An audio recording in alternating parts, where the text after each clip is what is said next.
साधक जी, क्या आपने कभी सोचा है कि जिस आत्मा को हम अदृश्य मानते हैं उसका तेज प्रकाश वास्तव में कितना शक्तिशाली है। वेद शास्त्रों ग्रंथों में आत्मा के तेज और प्रकाश के बारे में वर्णित किया है। साधक जी, बड़े ही अद्भुत तरीके से इस शरीर की रचना मालिक ने की है। इसके अंदर इतने लोक परलोक ब्रह्मांड है कि आम इंसान की कल्पना से परे है। सब कुछ है इसके अंदर, लेकिन इन नजारों को देखने के लिए आत्मा ही देख सकती है। हर साधक के मन में सवाल जरूर होता है कि अगर आत्मा इतनी शक्तिशाली है तो मनुष्य स्वयं को कमजोर क्यों महसूस करता है। आखिर आत्मा इतनी असहाय क्यों है। आज के वीडियो में आत्मा के इस गहरे रहस्य के बारे में ज्ञान चर्चा करेंगे।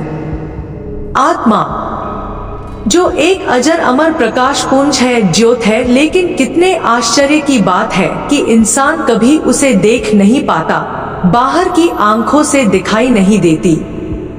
जैसे पंखा बिजली की ऊर्जा से चलता है लेकिन वह ऊर्जा हमें दिखाई नहीं देती, उसी प्रकार आत्मा दिखाई नहीं देती लेकिन हमारे शरीर को चला रही है। कितनी जबरदस्त ताकत है वो मालिक जिसकी ये अंश है और जिन्होंने आत्मा को एक चेतना के रूप में इस देह के भीतर रखा है। बड़े ही अद्भुत तरीके से इस शरीर की रचना की है परमात्मा ने और स्वयं भी भीतर ही विराजमान है। साधक जी, संतों ने भीतर जो देखा उसी का ही वर्णन किया।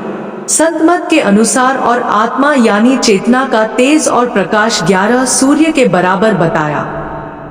सोचो, एक सूर्य में कितना तेज है, लेकिन 11 सूर्य का प्रकाश एक आत्मा की अपनी शक्ति है, क्योंकि आत्मा परमात्मा की अंश है, अजर अमर है।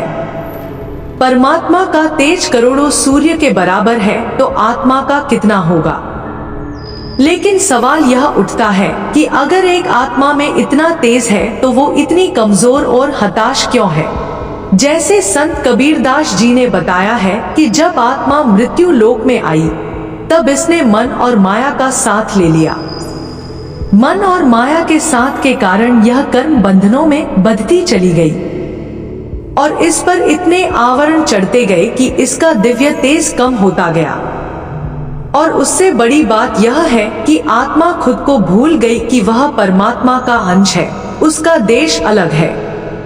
लेकिन मन और माया के पर्दे के कारण वह अपने आप को अलग समझ बैठी। उसके बाद इंद्रियों के वश में होकर यह पूरी तरह से अपनी असलियत को हमेशा के लिए भूल गई। लेकिन जब कोई इंसान किसी पूरे गुरु से नाम लेकर नाम की कमाई में लगता है तब उसकी आत्मा के गिलाफ उतरने लगते हैं और आत्मा को अपनी असलियत का एहसास होता है। साधक जी, आत्मा जिसे चेतना भी कहा गया है, यह एक ऊर्जा का रूप है।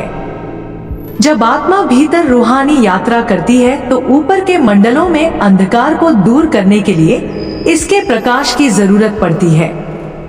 यह तेज और प्रकाश नाम की कमाई से ही जागृत होता है, लेकिन जब तक यह मन माया और इंद्रियों के वश में है तब तक यह ताकत सोई रहती है।